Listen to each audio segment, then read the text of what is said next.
Okay, I think we're about ready to go. Um, it looks like we have just about everyone who's going to participate here. Okay, excellent. So let's get started. I just want to say thank you so much for coming out to this webinar today. We are inaugurating our open call for Locust Slate at the DiLL. So your participation, your presence here goes a long way. I really, really appreciate it. It's a program that we've been building for a few years now, um, and could use all the support we can get from the community. So thank you so much. I really appreciate you being here. My name's Andrew McLees. I'm the Art and Digital Innovation Manager here at Locust Projects. My role is overseeing how we invest in technology and building public engagement around its use in creative industries. Um, Specifically, I'm here to help artists understand technology and use it in their practices, as well as execute on public programs and exhibitions which use technology or explore um, the intersection of art, contemporary art, and technology. So I just wanted to start with a little bit of housekeeping. I mentioned this when everybody first logged in, but just going to say it again. Locust Projects does not tolerate hate speech, does not tolerate harassment. We are, um, and if any of that exists during the Q&A or the chat, you'll be asked to leave. So without further ado, just get right into the info session here. So Locust Projects is founded by artists, for artists in 1998. We are Miami's longest running alternative art space that's dedicated to presenting new, experimental, and ambitious art that inspires the exchange of art and ideas. We do that through commission programs, or excuse me, commission exhibitions, public programs, projects, residencies, and we also have a summer art intensive for teens. We've also supported artists through access to pro bono legal services via Legal Art Link. We reinvest in the community through Wavemaker grants, which gives artists $6,000 to realize ambitious risk-taking projects of their own throughout the community in non-traditional spaces. So that's essentially what embodies our ethos. We champion conceptually rigorous experimental art that pushes boundaries. Um, and essentially, that's what we're doing with the DiLL. Uh, so we moved into our new 8,000 square foot space in Little Haiti and Little River in 2023. And for the first time, we have the capacity to present large scale work, experimental work. We have spaces for gatherings, including the DiLL, um, and 3 dedicated spaces for it, 2,500 square foot main space, 25-foot project room, and the DiLL, which occupies about 1,000 feet or so. We also have access to studio space, which we lend to working artists in Miami-Dade County in the summer. And we recently welcomed our new cohort of teaching artists, so congratulations to everyone. So just wanted to start off by providing an image, kind of captures the spirit of the DiLL. This is Mesher, and this Mesher performing under the geodesic dome presented by Thomas Vu back in May. Great performance, very electric, very loud, and really embodies that experimental spirit that we're all about here at Locust Projects and the DiLL. So let me start off by telling you a little bit about the DiLL. The Digital Innovation Lounge and Lab, aka the DiLL, is a monthly program fostering peer-to-peer knowledge sharing in an informal, after-hour setting designed to accommodate the schedules and needs of working artists. So that's on Thursdays from 7 to 10, after hours. There's pizza, there's refreshments, there's snacks, including pickles, of course, uh, hence the DiLL. We launched in 2023 as a Bring Your Own Laptop series with performances, workshops, and essentially as a platform for presenting new experimental works in progress and sharing ideas with an audience of peers and also members of the general public. I also want to draw attention to the fact that the Digital Innovation Lab at Locust Projects is generously funded by the Knight Foundation, without whom some of this wouldn't be possible. So thank you very much to the Knight Foundation for supporting the DiLL all these years. And we're really excited to launch into this new season, which is 2025-2026. So let's just get right into it. I'm going to essentially give you a brief overview of the eligibility criteria as well as the proposal categories. Let's start with eligibility. So this open call is open to artists, performers, educators, and creative technologists at all stages of their career who reside in both Miami-Dade County and Broward counties.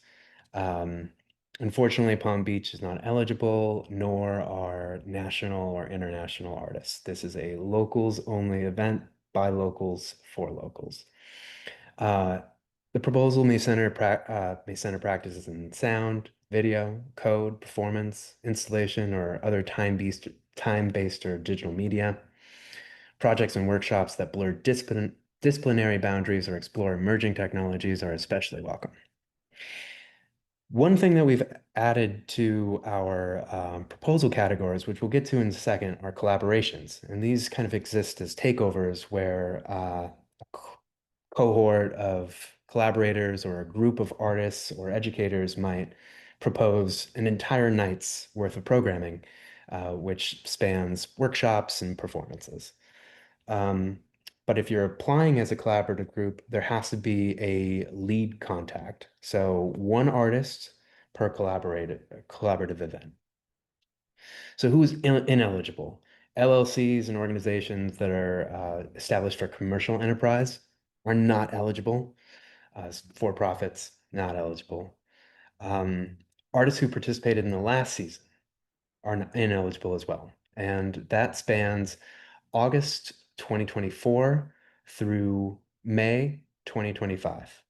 Unfortunately, these artists are not eligible, but we encourage you to apply in the future. And just to reiterate, artists must live and work in either Miami-Dade or Broward counties. So if you live in Broward County, but you teach in Miami-Dade, or even if you teach in Palm Beach, you're still eligible. So let's go over the proposal categories really quickly. There's three this year. So one is workshops. These are 45 to 60-minute hands-on skill sharing sessions that introduce attendees to creative tools, platforms, or techniques. Um, they're intended to be beginner friendly. They're intended to be immersive. So having something that's tactile or having a presentation that engages people in some sort of common activity, whether it's building something or playing something, uh, those make for great workshops. Performances can be musical or experimental in nature. They can incorporate digital tools, sound, movement, media, hybrid forms, new emerging technologies. And my favorite, bands are welcome. I think some bands are scared off by the idea of participating in a space that foregrounds technology, but I see bands do it all the time. So anyone who wants to try something different, who maybe wants to incorporate an audio visual element into their performance and they want like a big screen to do it in front of, we got you. And then the third category is a collaborative program or a takeover. Essentially, that comprises at least two collaborators or a group or a cohort that wants to present some like a holistic program that spans the duration of the night. So that could be an artist, a musician, and a technologist who wants to take over the DiLL to do visuals, dancing, that kind of thing. We've done that before with Trish Gutierrez and Nicole Pedraza, who did a fantastic performance and workshop, which I'll get to in a little bit. But that essentially encapsulates the spirit of what we're looking for here. Collaborations, take over the night, show us something cool, show us something new. All right, so let's go one by one. Workshops. Again, these are intended to be beginning friendly. We'd like to keep them from between 45 to 60 minutes just to keep the night rolling. Some people will be into the workshop component, some people will not. Some people will be there particularly for the performances. That's okay. We have something for everyone during these events. But the programs or the workshops are essentially designed to introduce audiences to digital time-based or technology-driven practices that can also include productivity. Of course, artists want to know how to do things faster, to do things more efficiently. So having some sort of skill to teach is essential here. Immersion and hands-on participation, we absolutely encourage it. Next are workshops. Workshops excuse me, performances. Next are performances. These are experimental public-facing presentations that explore new directions in sound, media, movement, code, or hybrid forms. They are opportunities to test long developing ideas, stage tech forward works in progress, or present time-based experiences that benefit from having a live audience. Um, Again, bands are welcome. So if you're doing something that's at the maybe the edge of innovation, you're innovating in some sort of interesting way. Maybe you're using MIDI, maybe you're using it visuals, maybe you're doing lights. We've had that before, and it's come out spectacular. So we have some examples to show throughout the duration of this info session. So um, again, the Q&A, feel free to ask any questions. And this is the collaborative section. I mentioned Trish Gutierrez and Nicole Pedraza, who put together a fantastic collaborative workshop and performance that explored touch designer as a mode of visual accompaniment for movement artists. It was so beautiful. And there's a video that we show sometimes in our screening room. I'd encourage you to stop by Locust Projects and watch it. But essentially, what these proposals entail are they're evenings that are developed by collectives, duos, or groups that combine multiple elements into a cohesive event. So this format supports collaborative experimentation, or collaborative experimentation rather, peer exchange and public engagement across disciplines, and allows space for ambitious or emerging ideas to unfold collectively. Let's dive into the application. So we're going to go over accessing the application as well as some of the questions that are involved. So if you're watching this on a desktop, you're welcome to scan the QR code and check out the open call page. Our open calls are typically staged through Submittable, so you will need to you will need to create an account before you can access the open call. This is important because some people are redirected to other pages when they're trying to access our open call on Submittable, and we encourage just opening an account first. So for those who are on their mobile devices right now, you can access the application via these websites on the left, locustprojects.submittable.com, and we have a page on our website that's dedicated to Locust Laid at the DiLL. So about accessing the application, like I said, you need to create an account in order to access it. If you see this page, if you see the overview, if you see the title, you're in good shape. That means you're logged in and you've created a new account. And we're looking forward to seeing what you have to present. Let's go over the questions really quickly. First step is going to be very straightforward. It's going to entail, do you work in Miami-Dade County or Broward counties? And have you participated in the last 12 months? If you answer yes to question one and answer no to question two, then you're eligible to proceed.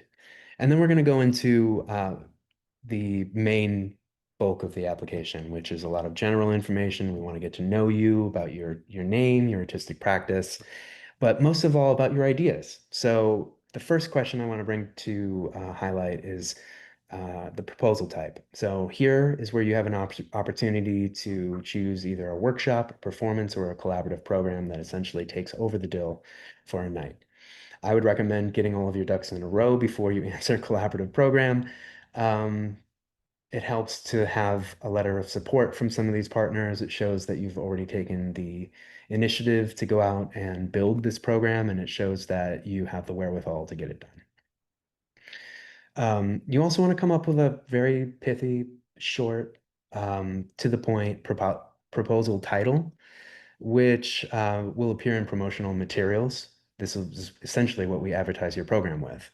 So it should clearly reflect what the program is or what the idea is. So if it's a workshop on Touch Designer, ensure you have Touch Designer somewhere in the title, or emerging interactive art making, something that will tell people exactly what it is they're doing. And then you want to describe the proposal in the proposal description section. Clearly describe the format, structure, content of the proposed program. What will the participants learn? What will your audience learn? What are you going to show them how to do? What is their experience? Like from the minute they walk into the workshop, what are they going to see? What are they going to feel? What are they going to understand? What are they going to walk away with? And if you're proposing a collaborative program, this is a great opportunity to list who your partners or collaborators are. And then you're going to want to list your technical specifications. If it's very basic, just, you can keep it very high level. We do have support, including myself, on site to help with basic tech and AV needs. But you are going to want to just be very upfront about what you'll need from us so that if we don't have it, we can get in touch with you and work that out. We don't want this to be something that prevents you from participating at the DiLL. So moving on, you are also going to want to upload or provide links to supporting materials. This could include letters of support, diagrams, maybe some past work, whatever you want to provide us that will help us make a decision on your project would be incredibly useful and helpful for us. So audio samples, videos, you name it. And then you're going to want to let us know what your scheduling availability looks like. If you leave during the December months or you leave closer to the summer, you're going to want to include that or not choose these dates. And then we have an opportunity. And then the last question is we want to know how you heard about this opportunity. So please let us know. Okay, so let's get into the review process.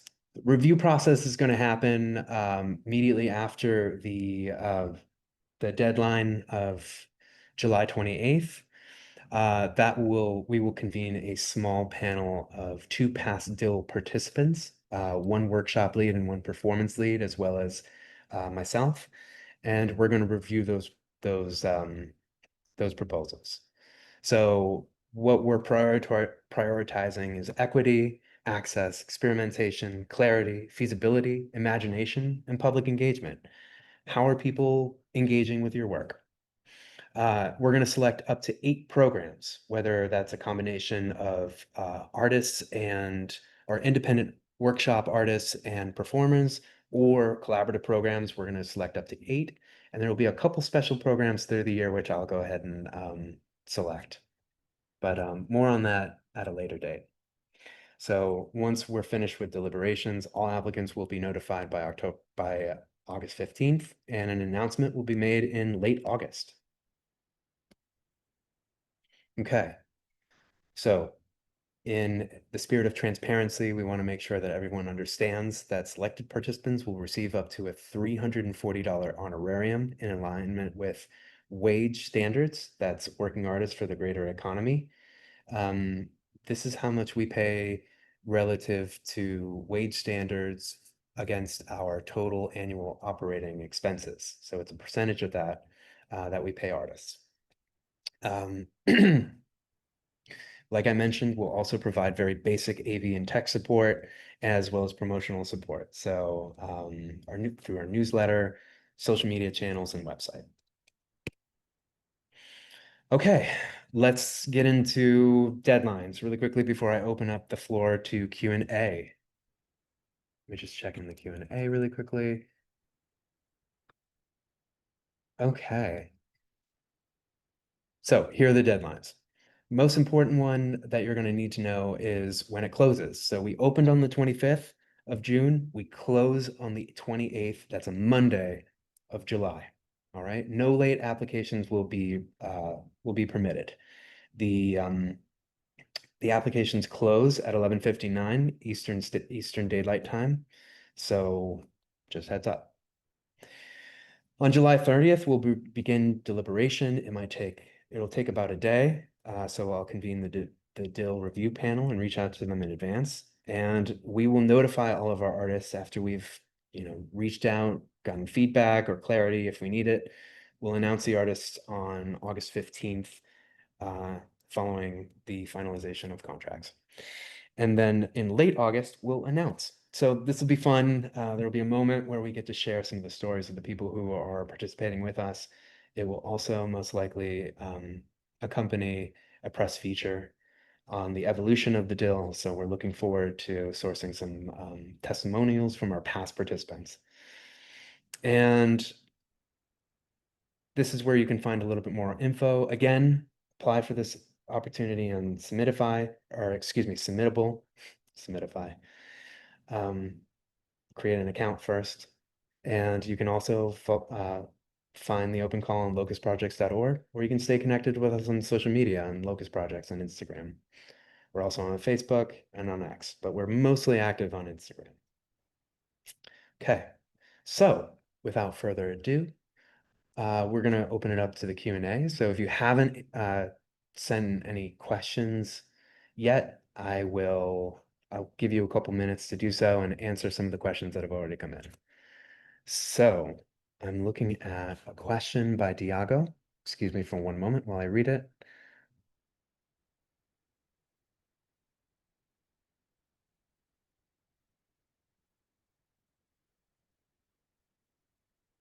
Great question, Diago.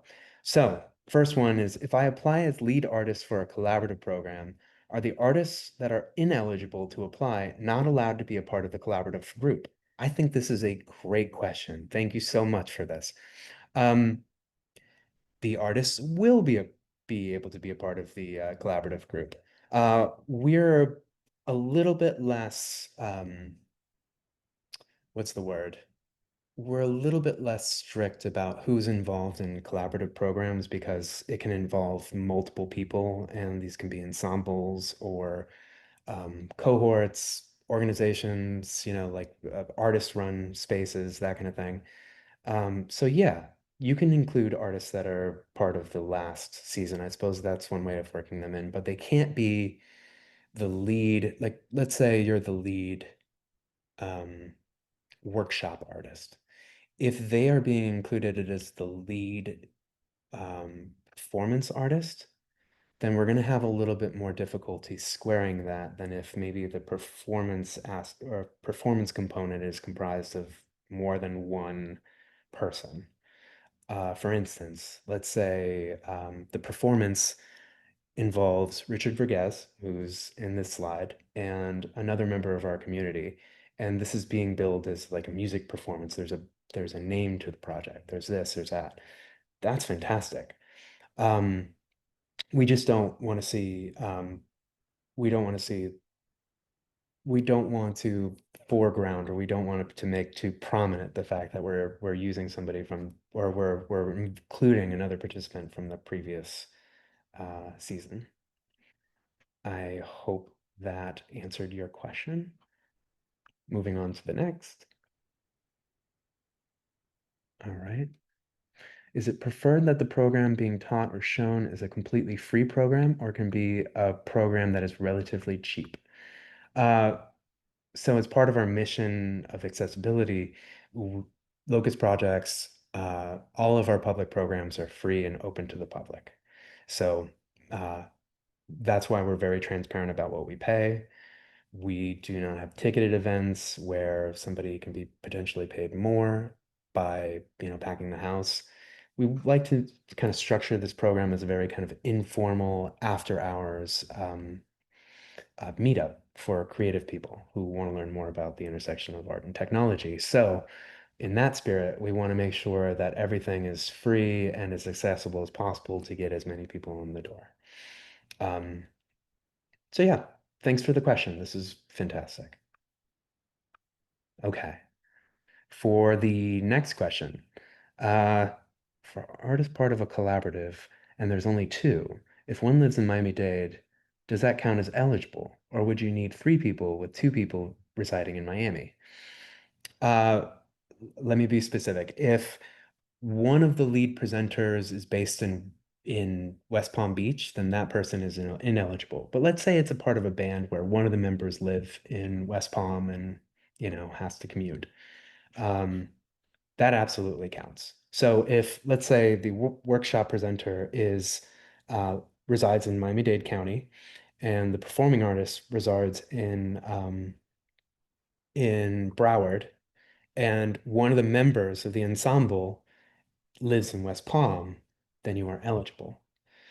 Um, I hope that answers the question. We want to remain flexible, but the two people that will pay for the night are a lead workshop artist and a lead performance artist. So that's what a collaborative program entails. I hope that answered your question. Diago, again, is this webinar recorded? I might have missed a couple things. You are in luck. This webinar is recorded and will be on YouTube on our Locust Projects channel within 24 hours. So I'll go ahead and prepare this webinar and upload it there, as well as links to a couple resources that might be of use to you, including deadlines, maybe some promotional assets, and more. I also want to encourage anybody who has any other questions that won't be answered during the Q&A to get in touch with me directly. My email is digital@locustprojects.org. Again, that's digital@locustprojects.org. Um, and you can also send us a message via Instagram on our Locust Projects Instagram page. Oh, I see another question from Angelo. So to be specific more clearly, is a group of two where one lives in Palm Beach County and one lives in Miami, is that eligible? No, because again, so how we're able to do this is that a collaborative program has two, normally we would pay only one lead, right? We're paying a lead workshop person, we're paying a lead artist. So in a collaborative program, we're paying two leads, right? One person who oversees the workshop and one person who oversees the performance.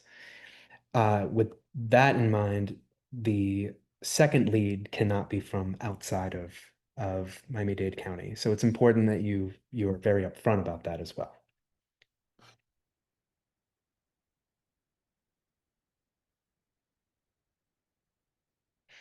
Give you we'll give everyone one more minute for questions to come in. Adrian Rose, by the way, hello, saying hello.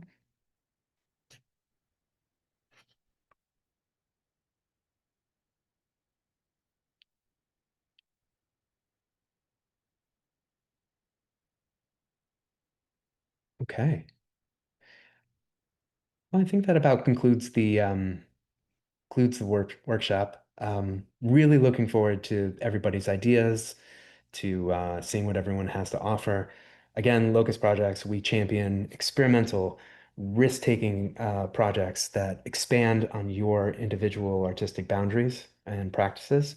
So we really want to see what you have to offer. Looking forward to the most creative, ambitious, innovative, and also inclusive workshops possible. Again, you want to get in touch with me, you can get in touch with me at digital@locustprojects.org. That's digital, Digital, at locust, like the bug, projects.org. You would know it's the bug if you know what Locust Projects is, but that's beside the point. Thank you so much for coming out. I think that concludes the panel or the info session, and I'll see you soon. Thank you.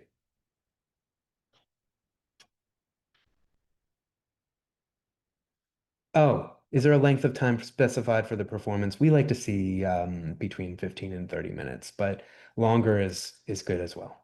I think it needs to feel substantive. It needs to feel as though the artist has put time and energy and effort into creating something that's imaginative and innovative, and it's pushing the boundaries of their practice, as well as something that maybe South Florida audiences haven't seen before.